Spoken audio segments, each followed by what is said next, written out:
स्वागत है आपका RSCIT की एक और स्मार्ट क्लास में। मेरा नाम है सुरेंद्र राजपूत और इस वीडियो में जानेंगे हम RSCIT के टॉप 35 क्वेश्चन जो कि आपके आने वाले RSCIT एग्ज़ाम के लिए बहुत ही ज़्यादा इंपॉर्टेंट होने वाले हैं। तो आप इन टॉप 35 क्वेश्चन को ज़रूर पढ़ें।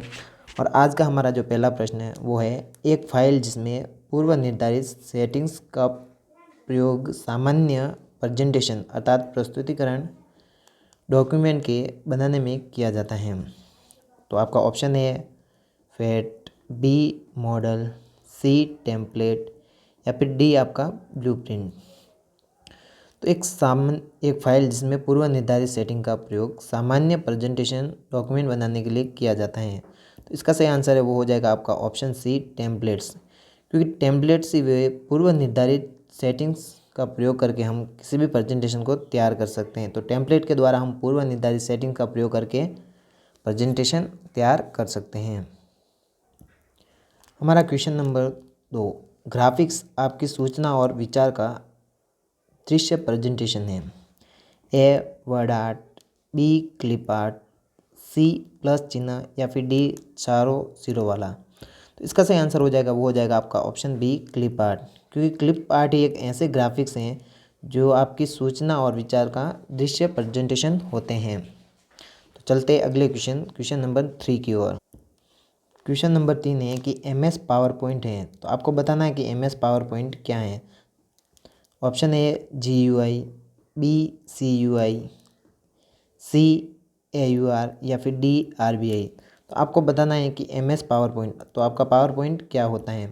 तो इसका सही आंसर हो जाएगा वो हो जाएगा आपका ऑप्शन ए GUI, क्योंकि MS पावर पॉइंट या फिर पावर पॉइंट GUI आधारित हैं, जिसका मतलब है ग्राफिकल यूज़र इंटरफेस, जिसे हम शॉर्ट में GUI कहते हैं।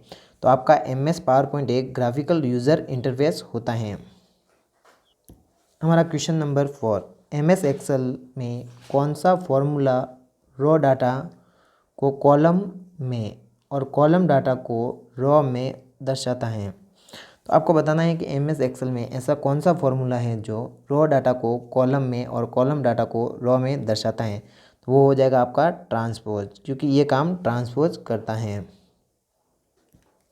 क्वेश्चन नंबर 5 है कि एक वर्कशीट में आप चयन कर सकते हैं। तो एक वर्कशीट में हम संपूर्ण वर्कशीट को चयन कर सकते हैं, केवल रो को भी चयन कर सकते हैं। इसके अलावा एक साथ रो, कॉलम और रो दोनों को भी चयन कर सकते हैं। तो इसका सही आंसर हो जाएगा वो हो जाएगा ऑप्शन डी उपरोक्त सभी, क्योंकि एक वर्कशीट में हम संपूर्ण वर्कशीट को केवल रो को और एक साथ कॉलम और रो दोनों को चयन कर सकते हैं। तो इसका सही आंसर है ऑप्शन डी उपरोक्त सभी।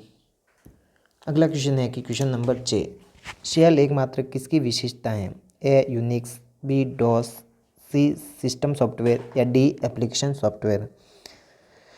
तो इसके अलावा एक बात बता दूं कि पिछली बार हमारे RSCIT का हमने एक ऐसा वीडियो बनाया था जिस एक वीडियो से आपके 80% से अधिक क्वेश्चन मिले थे। तो सीधा एक ही वीडियो से 80% क्वेश्चन मिले थे। अगर आप उस वीडियो को देखना चाहते तो उस वीडियो का नाम है RSCIT टॉपर क्लास या टॉपर कोर्स। इस प्रकार से आप सर्च कर सकते हैं और आपको टॉपर क्लास भी मिल जाएगी और टॉपर कोर्स मिल जाएगा, जिससे आप आसानी से गारंटी के साथ RSCIT एग्ज़ाम में 100% गारंटी से आप पास कर देंगे। तो इसका सही आंसर है ऑप्शन ए यूनिक्स, क्योंकि शेल एकमात्र यूनिक्स की विशेषता होती है। हमारा क्वेश्चन नंबर 7 है, एक्सेल में एक्टिव सेल के कंटेंट को कौन डिस्प्ले करता है। तो इसका सही आंसर हो जाएगा फॉर्मूला बार। कौन डिस्प्ले करता है, फॉर्मूला बार। और इसके अलावा एक इम्पॉर्टेंट है कि हमारी हर RSCIT एग्ज़ाम से पहले क्लास आती है, वो इस बार आपको इस चैनल पर मिलेगी 8 बजे मॉर्निंग में और 8 बजे शाम को। तो ध्यान रखना, इस चैनल पर आपको क्लासेस 8 बजे मिलेंगी। अगर आप चाहते हैं कि वीडियो आपको 7 बजे मिले तो इसके लिए आपको क्या करना होगा, आपको RSCIT टॉपर चैनल को सर्च करना होगा और उसे सब्सक्राइब करना होगा, क्योंकि RSCIT टॉपर पर क्लास सुबह 7 बजे आपके साथ और फिर से 7 बजे, तो 7 बजे मॉर्निंग में और 7 बजे शाम को मिलेंगी, जो कि आपके RSCIT टॉपर पर मिलेंगी। और अभी जो आप चैनल देख रहे हैं इसका नाम है सुरेंद्र राजपूत ऑफिशियल। इसकी क्लासेस हमेशा मॉर्निंग में 8 बजे और शाम को 8 बजे लगेगी। और इसका है कि एक्टिव सेल के कंटेंट को कौन डिस्प्ले करता है, तो वो हो जाएगा आपका फॉर्मूला बार। क्वेश्चन नंबर 8 है कि MS एक्सेल 2010 में कौन सी डिफ़ॉल्ट पेज ओरिएंटेशन सेटिंग होती हैं।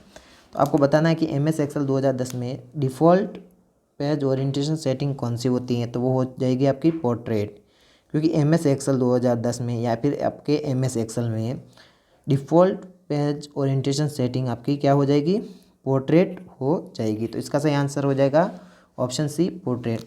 अगर आप चाहते हैं कि वीडियो में कोई बदलाव किया जाए तो प्लीज़ आप कमेंट में ज़रूर बताएं। और हाँ, पिछली वीडियो में आ जाकर आप देख सकते हैं कि कितने लोगों के कितने क्वेश्चन मिले थे। और हाँ, 5 वर्ष से हम लगातार RCET की तैयारी करवा रहे हैं, जिससे आपको एक विश्वास होना चाहिए कि आपको एक बेहतर तरीके से तैयारी करवाई जाएगी। अगला क्वेश्चन है कि स्प्लिट विंडो ऑप्शन एक्सेल के किस टैब में स्थित होता है। तो आपको क्या बताना है कि स्प्लिट विंडो ऑप्शन एक्सेल के किस टैब में होता है। तो वो हो जाएगा आपके व्यू टैब में, क्योंकि आपका स्प्लिट विंडो ऑप्शन एक्सेल के व्यू टैब में होता है। क्वेश्चन नंबर 10, MS एक्सेल 2010 का उपयोग विभिन्न प्रकार में किया जाता है, जो सामान्य से लेकर जटिल कार्यों तक उपयोगी होता है। तो वो हो जाएगा आपका ऑप्शन बी, गणना में, क्योंकि आपके MS एक्सेल 2010 का उपयोग ज़्यादातर गणना में किया जाता है। तो इसका सही आंसर हो जाएगा ऑप्शन बी, गणना। अगला और इम्पोर्टेंट क्वेश्चन है, और इस क्वेश्चन को RCET एग्जाम में घुमा फिरा कर दिया जाता है। अगर आपको ये घुमा फिरा कर दिया जाए फिर भी आपको इसका आंसर देना है। यदि आप चाहते हैं तो प्रिंट प्रीव्यू उपयोगी होगा। जैसे प्रिंट प्रीव्यू क्या उपयोगी होता है, डॉक्यूमेंट को कलर करने में, डॉक्यूमेंट को सेव करने में, या फिर डॉक्यूमेंट को डिलीट करने में, या फिर प्रिंट होने पर डॉक्यूमेंट कैसा दिखेगा यह देखना। तो इसका प्रिंट प्रीव्यू कलर के लिए उपयोगी नहीं होता है। इसके अलावा डॉक्यूमेंट को सेव करने में भी इसका उपयोग नहीं करते हैं, डॉक्यूमेंट को डिलीट करने के लिए भी नहीं करते हैं। इसलिए इसका सही आंसर है ऑप्शन डी, प्रिंट होने पर डॉक्यूमेंट कैसा दिखेगा, क्योंकि प्रिंट प्रीव्यू का काम डॉक्यूमेंट प्रिंट होने पर कैसा दिखेगा यह जानना होता है। क्वेश्चन नंबर 12, किसका संबंध टेक्स्ट की फॉर्मेटिंग से नहीं है। तो आपको क्या बताना है कि टेक्स्ट की फॉर्मेटिंग से किसका संबंध नहीं है। Line spacing, text spring, margin change, या फिर सर्चिंग। तो इसका सही आंसर हो जाएगा, वो हो जाएगा ऑप्शन डी, सर्चिंग, क्योंकि सर्चिंग आपके टेक्स्ट की फॉर्मेटिंग से संबंधित नहीं होता है, या फिर इसका संबंध टेक्स्ट से नहीं होता है। सर्चिंग का उपयोग हम ब्राउज़र में करते हैं कुछ भी चीज़ों को सर्च करने के लिए। तो इस प्रकार इसका सही आंसर है ऑप्शन डी, सर्चिंग। इसके अलावा समझा जाए तो क्वेश्चन में क्या पूछा गया है कि टेक्स्ट की फॉर्मेटिंग, तो टेक्स्ट की फॉर्मेटिंग में लाइन स्पेसिंग काम आता है, टेक्स्ट स्प्रिंग काम आता है, मार्जिन चेंज काम आता है। लेकिन ये सभी गलत हो जाएंगे, क्योंकि इसमें पूछा है टेक्स्ट की फॉर्मेटिंग से नहीं है। तो ये तीनों ही नहीं है, सर्चिंग नहीं है, इसमें तीनों तो हैं लेकिन सर्चिंग आपका नहीं है टेक्स्ट की फॉर्मेटिंग से संबंधित। कौन सा अलाइनमेंट मोड दस्तावेज को दोनों ओर से अलाइन करता है। तो इसका सिंपल आंसर हो जाएगा, वो हो जाएगा जस्टिफाई, क्योंकि जस्टिफाई एक ऐसा अलाइनमेंट मोड है जो कि दस्तावेज को या डॉक्यूमेंट को दोनों ओर से अलाइन करता है। तो इसको क्या कहेंगे, जस्टिफाई। और इसकी जो शॉर्टकट कुंजी हो जाएगी वो हो जाएगी Ctrl+J। तो क्या हो जाएगी, Ctrl+J। क्वेश्चन नंबर 14, डॉक्यूमेंट को डिज़ाइन करने के लिए विभिन्न प्रकार के विकल्प प्रदान करता है। A, Microsoft Excel, B, Microsoft PowerPoint, C, Microsoft Word, या फिर डी, माइक्रोसॉफ्ट एक्सेस। तो आपको क्या बताना है कि डॉक्यूमेंट को डिज़ाइन करने के लिए विभिन्न प्रकार के विकल्प प्रदान करता है। तो इसका सही आंसर हो जाएगा, वो हो जाएगा आपका ऑप्शन सी, माइक्रोसॉफ्ट वर्ड, क्योंकि डॉक्यूमेंट से संबंधित सभी कार्य माइक्रोसॉफ्ट वर्ड में किए जाते हैं। तो इसका सही आंसर हो जाएगा ऑप्शन सी, माइक्रोसॉफ्ट वर्ड। अगला क्वेश्चन है कि कोई बटन क्या काम करता है, इसके बारे में विस्तृत वर्णन प्रदान करता है। सुपर टूल टिप्स, बी, सब टूल टिप्स, सी, इनको, या फिर डी, की टिप। तो इसका सही आंसर हो जाएगा ए, सुपर टूल टिप, क्योंकि कोई बटन क्या काम करेगा इसके बारे में हमें सुपर टूल टिप्स बताता है। अगला क्वेश्चन है क्वेश्चन नंबर 16, किसी पैराग्राफ की लाइन के बीच के स्पेस को बढ़ाने के लिए किस कमांड का प्रयोग किया जाता है। ए, इंडेंट, बी, अलाइनमेंट, सी, लाइन स्पेस, या फिर डी, इनमें से कोई नहीं। तो इसका सही आंसर है, वो हो जाएगा सी, लाइन स्पेस, क्योंकि पैराग्राफ की लाइन के बीच को स्पेस बढ़ाने के लिए हम किसका प्रयोग करेंगे, लाइन स्पेस का प्रयोग करेंगे। क्वेश्चन नंबर 17, एप्लीकेशन आपको personal letter form letter, brochure, fax और व्यावसायिक मैनुअल जैसे विभिन्न प्रकार के लिखित डॉक्यूमेंट तैयार करने में मदद करता है। A word processor, B word pad या फिर सी नोट पैड, डी कोई नहीं। तो इसका सही आंसर हो जाएगा आपका ऑप्शन है वर्ड प्रोसेसर, क्योंकि वर्ड प्रोसेसर में personal letter, form letter, brochure, fax और व्यावसायिक मैनुअल जैसे विभिन्न प्रकार के लिखित डॉक्यूमेंट तैयार करने में मदद करता है। तो कौन मदद करता है? आपका वर्ड प्रोसेसर। अगला क्वेश्चन है कि टर्म HDMI में HD क्या है? ओ आयाम, बी विशाल डेफिनेशन, सी हाई डेफिनेशन या डी भारी परिनियोजन। तो इसका सही आंसर है वो है आपका ऑप्शन सी हाई डेफिनेशन, क्योंकि HDMI, तो HDMI का फुल फॉर्म हो जाएगा हाई डेफिनेशन मल्टीमीडिया इंटरफेस, जिसे हम शॉर्ट में HDMI कहते हैं। तो HD का मतलब हो जाएगा हाई डेफिनेशन। अगला क्वेश्चन है कि वीडियो के प्रकार हैं, तो आपको बताना है कि वीडियो के प्रकार कौन कौन से होते हैं। ए AVI, बी MP4, सी WMV और डी उपरोक्त सभी।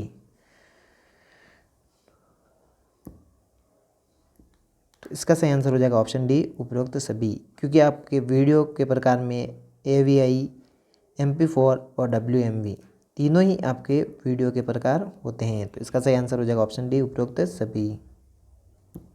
अगला क्वेश्चन है कि ट्रस्ट सील के प्रकार हैं। ए सिक्योरिटी सुरक्षा सील, या फिर आपका बी बिजनेस प्रैक्टिस सील, सी प्राइवेसी सील या फिर डी उपरोक्त सभी। तो इसका सही आंसर है ऑप्शन डी उपरोक्त सभी, क्योंकि ट्रस्ट सील में सिक्योरिटी सील शामिल होती हैं, बिजनेस प्रैक्टिस सील शामिल होती हैं और प्राइवेसी तीनों ही सील शामिल होती हैं ट्रस्ट सील में। किसमें? ट्रस्ट सील में। तो ये तीनों ही किसके प्रकार हैं? ट्रस्ट सील के प्रकार हैं।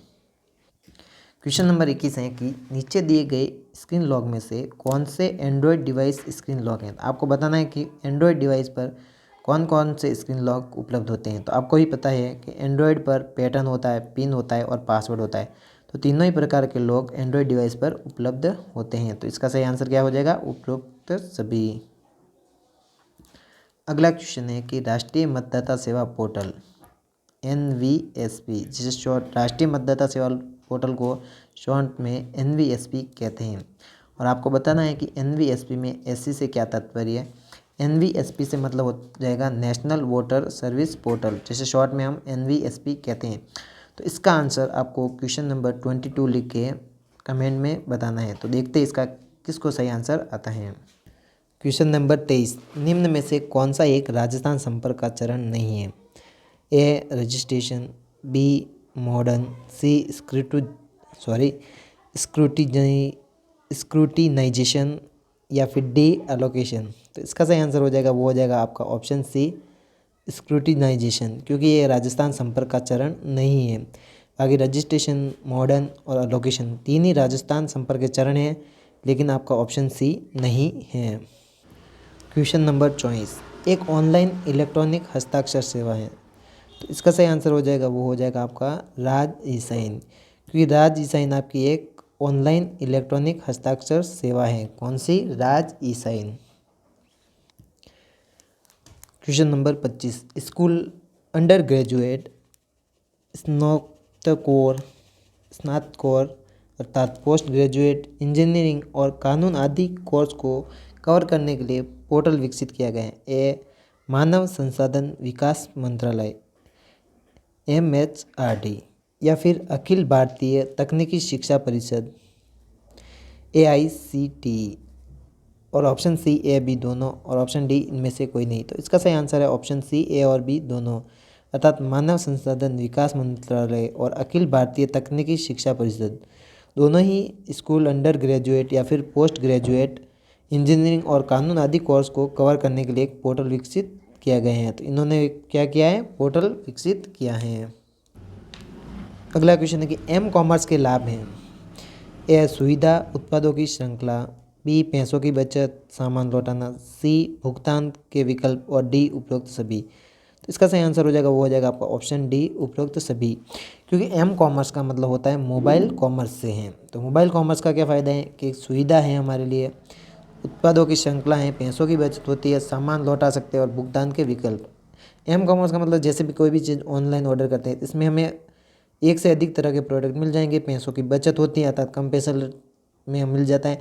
और इसके अलावा रिटर्न पॉलिसी होने के कारण हम 7 दिन में प्रोडक्ट को रिटर्न भी कर सकते हैं। और भुगतान के अलग अलग विकल्प हैं, आप चाहे तो COD कर सकते हैं अर्थात कैश ऑन डिलीवरी, या फिर इसे पे ऑन डिलीवरी भी कहते हैं। इस प्रकार हम ये दोनों विकल्प कर सकते हैं। इसके अलावा ऑनलाइन भुगतान कर सकते हैं हम, और हम UPI का भी प्रयोग कर सकते हैं। इस प्रकार हमारे पास सुविधा होती है एम कॉमर्स में कि हमारे पास भुगतान के अलग अलग विकल्प होते हैं। तो ये सभी क्या हैं, एम कॉमर्स के लाभ हैं। अगला क्वेश्चन, भीम पर आधारित एक एकीकृत भुगतान समाधान एप्लीकेशन है, अर्थात भीम किस पर आधारित हैं? ए UPI पर, B IDBI पर, या C ICICI पर, या फिर D SBI पर। तो इसका सही आंसर हो जाएगा, वो हो जाएगा आपका ऑप्शन है UPI पर, क्योंकि आपका जो भीम ऐप है ये UPI पर आधारित है, जिसे हम कहते हैं यूनिफाइड पेमेंट इंटरफेस, जिसे शॉर्ट में UPI कहा जाता है। इसका फुल फॉर्म पूछा जाए आपको बताना है यूनिफाइड पेमेंट इंटरफेस, जिसे शॉर्ट में UPI कहा जाता है। अगला क्वेश्चन है कि वेब पर इंफॉर्मेशन लोकेट करने के लिए यूजरों की सहायता करने वाली विशेषीकृत प्रोग्राम को कहा जाता है? ए इंफॉर्मेशन इंजन, क्या इंफॉर्मेशन इंजन कहा जाता है? B लोकेटर इंजन, C नेत्र ब्राउज़र, या फिर D सर्च इंजन। तो इसका सही आंसर है ऑप्शन D सर्च इंजन, क्योंकि वेब पर इंफॉर्मेशन लोकेट करने के लिए यूजरों की सहायता करने वाले विशेषीकृत प्रोग्राम क्या हैं? सर्च इंजन होते हैं। अगला क्वेश्चन है, इंटरनेट के बाहरी खतरों से रक्षा करने के लिए बनाई गई सुरक्षा प्रणाली, फायरवॉल, एंटीवायरस, खोज इंजन, या D ऊपर के सभी। तो इसका सही आंसर हो जाएगा ऑप्शन ए फायरवॉल, क्योंकि फायरवॉल का प्रयोग इंटरनेट के बाहरी खतरों से रक्षा करने के लिए बनाया जाता है। क्वेश्चन नंबर 30, इंटरनेट में एक वेब पेज से दूसरे वेब पेज पर जाने की प्रक्रिया क्या कहलाती है? लिंकिंग, पेजिंग, बुकिंग, या फिर नेविगेटिंग। इंटरनेट पर एक वेब पेज से दूसरे वेब पेज पर जाने की प्रक्रिया क्या कहलाती है? तो इसका सही उत्तर हो जाएगा नेविगेटिंग, क्योंकि इंटरनेट में एक वेब पेज से दूसरे वेब पेज पर जाने की प्रक्रिया नेविगेटिंग कहलाती है। ये है हमारा क्वेश्चन नंबर 31। कंप्यूटर में माउस के नीचे रखे जाने वाली वस्तु को क्या कहा जाता है? ए माउस कवर, B माउस संचालक, C माउस पैड, या फिर D इनमें से कोई नहीं। तो यस, इसका सही आंसर है वो हो जाएगा आपका ऑप्शन C माउस पैड, क्योंकि माउस के नीचे रखे जाने वाली वस्तु को क्या कहा जाता है? माउस पैड कहा जाता है। हमारा नेक्स्ट क्वेश्चन है, हजारों पिक्सल से बनी छवि को क्या कहा जाता है? तो इसका सही आंसर हो जाएगा आपका ऑप्शन ए बिटमैप, क्योंकि हजारों पिक्सल से बनी छवि को बिटमैप कहा जाता है। यह भी RSCT का एक बहुत ही ज़्यादा इंपॉर्टेंट क्वेश्चन है, और ये काफ़ी बार RSCT एग्जाम में पूछा गया है, ये रिपीट होता रहता है। आधुनिक कीबोर्ड में फंक्शन की कितनी होती हैं? तो आपको बताना कि जो आपका आधुनिक कीबोर्ड है इसमें कितनी फंक्शन की होती हैं? ए 13, B 10, C 9, या D 12। तो इसका सही आंसर हो जाएगा वो हो जाएगा आपका ऑप्शन D 12, क्योंकि जो आपका आधुनिक कीबोर्ड होता है इसमें F1 से लगाकर F12 तक फंक्शन की होती हैं।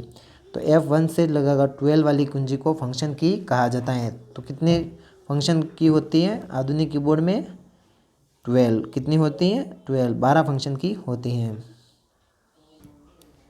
निम्न में से कौन सा एक सिस्टम सॉफ्टवेयर है? A Windows 8, B PageMaker, C Photoshop, या D नोटपैड। तो यस, इसका सही आंसर है वो हो जाएगा आपका ऑप्शन है विंडोज़ 8, क्योंकि विंडोज़ 8 आपका क्या है? सिस्टम सॉफ्टवेयर है। लेकिन बाकी ये तीनों क्या है? Application software. कौन से सॉफ्टवेयर है ये तीनों? एप्लीकेशन सॉफ्टवेयर हैं, और ये सिस्टम सॉफ्टवेयर हैं विंडोज़ 8। बाकी आपके पेज मेकर, फोटोशॉप और नोटपैड तीनों ही आपके एप्लीकेशन सॉफ्टवेयर के उदाहरण हैं। ये आपका क्वेश्चन नंबर 35। तो ये आपका लास्ट क्वेश्चन है। तो निम्नलिखित में से कौन सा कंप्यूटर हार्डवेयर को चलाता है और अन्य सॉफ्टवेयर चलाने के लिए एक मंच के रूप में कार्य करता है? तो इसका सही आंसर हो जाएगा ऑप्शन है ऑपरेटिंग सिस्टम, क्योंकि कंप्यूटर हार्डवेयर को कौन चलाता है? आपका ऑपरेटिंग सिस्टम। तो ऑपरेटिंग सिस्टम एक ऐसा सिस्टम सॉफ्टवेयर होता है, ऑपरेटिंग सिस्टम को सिस्टम सॉफ्टवेयर भी कहते हैं। तो ऑपरेटिंग सिस्टम अर्थात सिस्टम सॉफ्टवेयर एक ऐसा सॉफ्टवेयर है जिसके बिना कोई भी कंप्यूटर नहीं चलेगा। तो ये क्या करता है? कंप्यूटर के हार्डवेयर को चलाता है। अगर वीडियो पसंद आई तो प्लीज़ लाइक कर दे, और इस वीडियो को जो अंत तक आए उनको पता है कि वीडियो कितनी अच्छी है, तो इस वीडियो को आपके RSCIT के उन दोस्तों के साथ शेयर करें जो RSCIT का एग्ज़ाम देना चाहते हैं। तो आज के इस वीडियो में बस इतना ही, बाकी जल्दी मिलते हैं नई और इंटरेस्टिंग वीडियोज़ में। और आप चाहते हैं कि वीडियो में कोई बदलाव हो तो प्लीज़ कमेंट करके ज़रूर बताएं। बाकी जय हिंद, वंदे मातरम, take care and bye bye.